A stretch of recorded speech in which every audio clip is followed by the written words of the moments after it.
All right, so this is a recording of a discussion and translation of the Aeneid, Book 1, lines 1 through 33, and the opening of the epic. Remember that indeed, at the behest and commission of the Emperor Augustus, Virgil is undertaking this task to write the national Roman epic, to reveal the character of Roman, and to reveal what it means to be a Roman, particularly in this new regime that Augustus has set forth, emerging from the res publica. Also remember in context that his model, his guide, his absolute just template is going to be that of Virgil. And Virgil particularly with the singing of the Iliad and the Odyssey. The Trojan War is the source and the base from which obviously is going to come our hero Aeneas and thus the Aeneid as a whole. Cano, I sing weapons. This harkens to the Iliad, and it is a type of metonymy because the weapons are representative of war. So I sing war. If you want to put in the word about, you can. And a man. And that harkens, obviously, to the Odyssey, which is centered around the character of Odysseus trying to get home.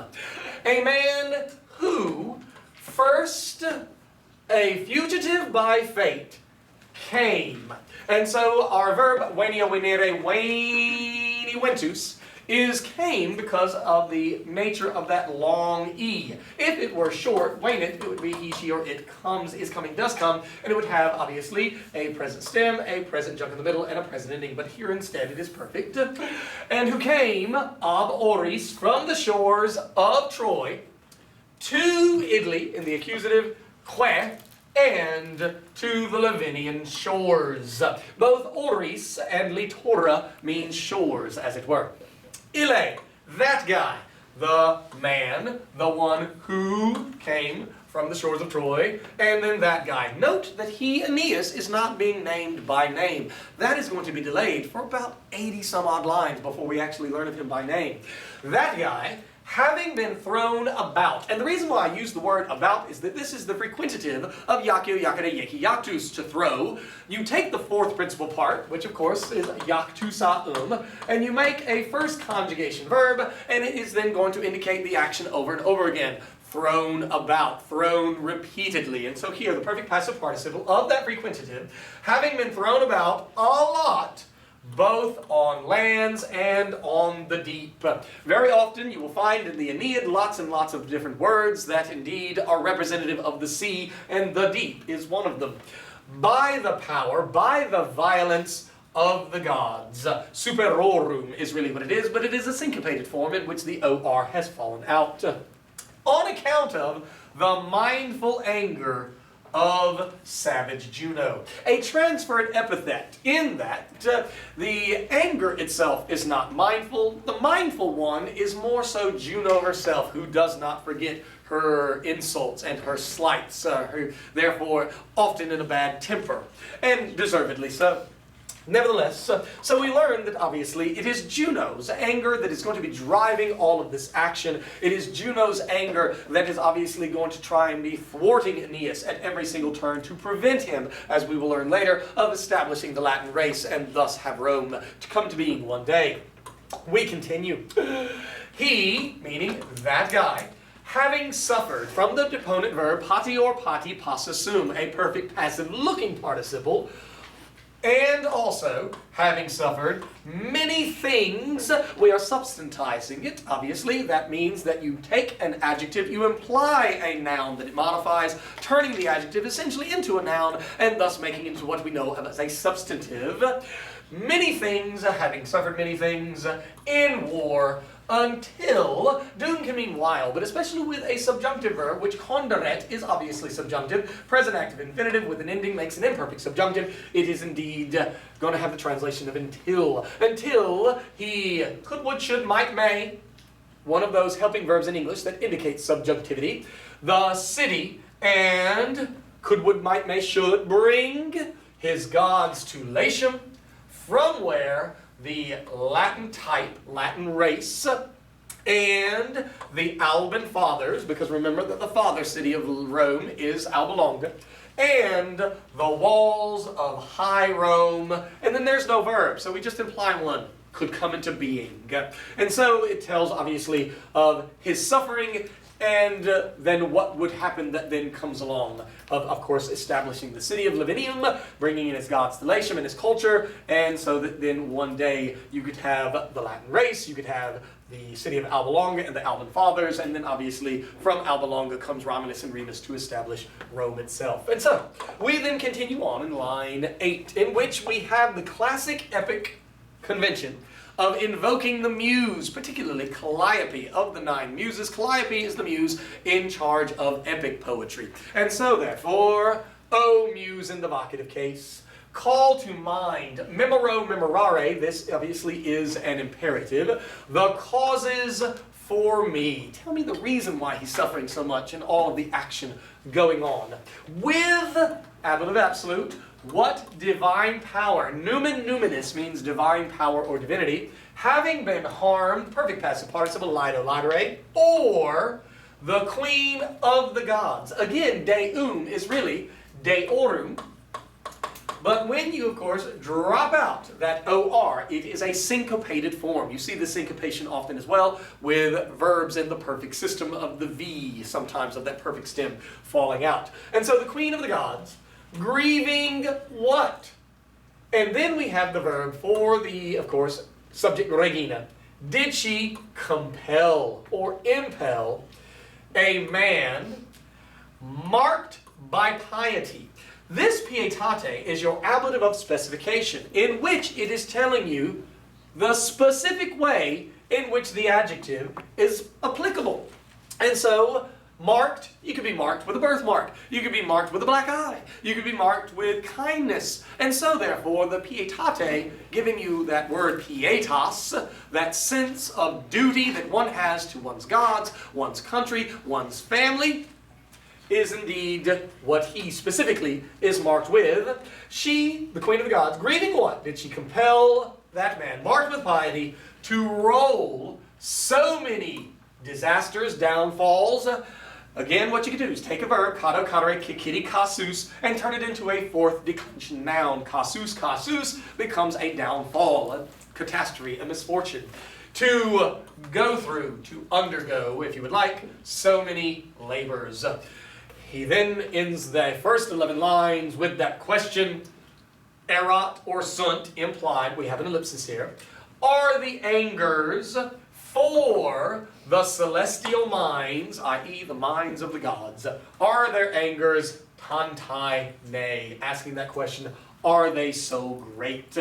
Can it be that the gods are so angry? Let's continue on in line 12, in which we start to get some of those reasons spelled out. Fuit, from sum esse fui, there was, there has been an ancient city.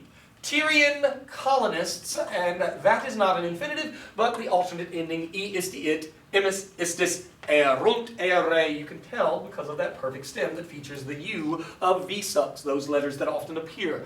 And so, we are learning that this ancient city is indeed one that had been founded by Tyrian colonists. Remember, Tyre as a city, along with Sidon, are 2 major cities of Phoenicia. And we're going to learn that obviously that is where Dido, the founder of Carthage, is going to have been from. And then we rename who or what that city is, Carthage. Opposite, facing, against, any of that. For contra, Italy, meaning it's directly across, and when you look at a map of Carthage, it truly is directly across from Italy. And longly, not a real word in Latin, or English, but I use it anyway because it's an adverb, and facing or opposite or against longly the Tiber mouths. And remember as well that Rome is not actually on the sea as a coastal town, but its port city is known as Ostia, the mouth of the Tiber River. Here we have an adjective then, modifying Carthage. Dives is your nominative, and thus, indeed, it agrees. Rich of resources, and this is not the word for work, which would be opus, operis. This is the word resource or riches, which is opus. So rich of resources, that city, and most harsh with the zeals of war. They are very warlike people, these Carthaginians and the city of Carthage.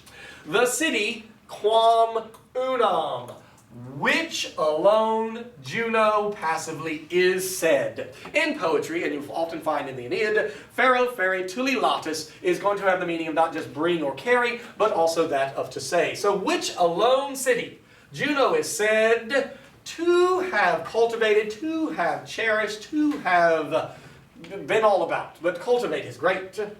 More, magis being the comparative of magnopere, than all the lands, with an apple of absolute, Samos, another place that she is obviously a patron goddess of, having been held afterwards, i.e. second place. Here, meaning in Carthage, has been the arms of that one, in the genitive of Leilalud, meaning referring to Juno. Here was the chariot of that one. Now, the next part's a little tricky. These first 33 lines are a little tricky. They are difficult indeed. And so, now then, Yam Tum, the goddess, she both strives or stretches and she cherishes that this, meaning this city, and there's your accusative subject in the indirect statement, and then this is your infinitive finite oxymoronic verb. She, now then, the goddess, strives and cherishes that this be the kingdom for the races, if the fates should. Whenever you have a conditional, which you can recognize the protasis or if clause by the appearance of a C or a nisi, and it's a present subjunctive, which you can see from we fear a giant liar, sino sinere, then indeed you translate if the subject should, then the subject would. The apodosis is the then clause. This is the protasis. If the fates should allow it, by, with, because of, from, in, on, at, any way. And the reason why any is that we all know, si nisi numine, all the ollies fall away. Si nisi numine, ollie goes on holiday. But, indeed, but, she had heard, and again we see that syncopation with that V having dropped out. Audi werut. She had heard that the offspring, and so that's your accusative subject, had been led. Present infinitive, a present passive infinitive, we make it as a finite verb with an accusative subject and occurring at the same time as its introductory verb of mental action. From Trojan blood, offspring, progenium, which, once upon a time, one day, would overturn the Tyrian citadels. The word arcus, we're going to be seeing a lot in the Aeneid, and it is indeed a citadel, which is the high point of a city, but it represents by metonymy the city itself, a specific type of metonymy called synecdoche, in which it's really a part of something larger, represents that larger thing. We continue on. From here, and still we have our introductory verb, audierat. From here, she had heard that, and we have now an accusative subject, a people. This is referring, obviously, to the one-day Romans. And then they are, as an appositive, referred to as a people, the king widely. The people are the king, the dominant civilization. And now an adjective to describe the people, proud in war, another ablative of specification. Again, in what way proud? Specifically in war. And then what we do is we add an essay to venturum, which by itself would be a future active participle, but by adding the essay we make a future active infinitive. And remember, future active infinitives are going to indicate, in indirect statement, action after the introductory verb. So we use the word would come for the destruction, either for Libya or of Libya. You can interpret it as a dative or genitive. In such a way, the Parcae, ironically known as the sparing ones, Clotho, Atropos, and Lachesis, those fates that indeed spin the thread of your life, measure the thread of your life, and cut the thread of your life. In such a way, she had heard that the fates had rolled, same time. But this is the idea, not the thread of your life, but more so the future as being that in a scroll, and as you undo the scroll, you are seeing the future and what it would indeed be. So we're almost there. 10 more lines. She, and referring to obviously the Saturnian one, Juno called that because her father is indeed the Titan Saturn. Fearing this thing, and mindful, all words in Latin that have anything to do with remembering or forgetting are going to take genitives. And so mindful of that old war, the war quod, which she first had perfect or pluperfect tense waged at Troy on behalf of her dear Greeks. We're going to see that the Greeks are referred to by many, many different names, Argives or Danae and so forth and so on, but you can just obviously, and there, the Danae right there, you can refer to them as merely the Greeks. Not yet even had, because of the pluperfect, I use the helping verb had the causes of angers, that is one sentence or one subject, and the savage griefs fallen out from her mind. And then we have lots of things that are the multiple subjects of Manet. Here we have the judgment is a thing that remains, the injury, number 2, subject, the race remains, number 3, and then finally the honors remain. So, the judgment of Paris, having been put back, pona ponere posui postum, in her deep mind remains. The injury of her form, the one rejected, remains. This is the judgment of Paris, in which obviously he required the goddesses to become naked, and of course that would be Venus and Minerva and Juno, and thus Minerva and Juno got rejected, and so therefore the rejection, the injury of their rejected form remains. The hated race, thus the whole of the Trojans, since Paris was the one that made the decision, and the honors of snatched Ganymede, a Trojan guy who had been grabbed up by Jupiter to become then cupbearer of the gods. All of this stuff is making her obviously already inclined to hate the Trojans. We're almost there. Keep it with us. Having been inflamed by these things, all that stuff we said before, in addition, she was warding away. She was stiff-arming those Trojans, the ones having been thrown about, and again, this is the frequentative, on the whole sea. And then who are those Trojans? The remnants of the Greeks and of pitiless Achilles. And she was warding them away longly from Latium. And they were wandering through many years, having been driven by the fates around all seas. And then finally, the last line of the first 33 lines, it was of such a great task to establish Condre, the Roman race. And so our first 33 lines set the scene, and starting in 34, which we do not read, we get right into the story in medias res. Thanks for watching, and keep studying.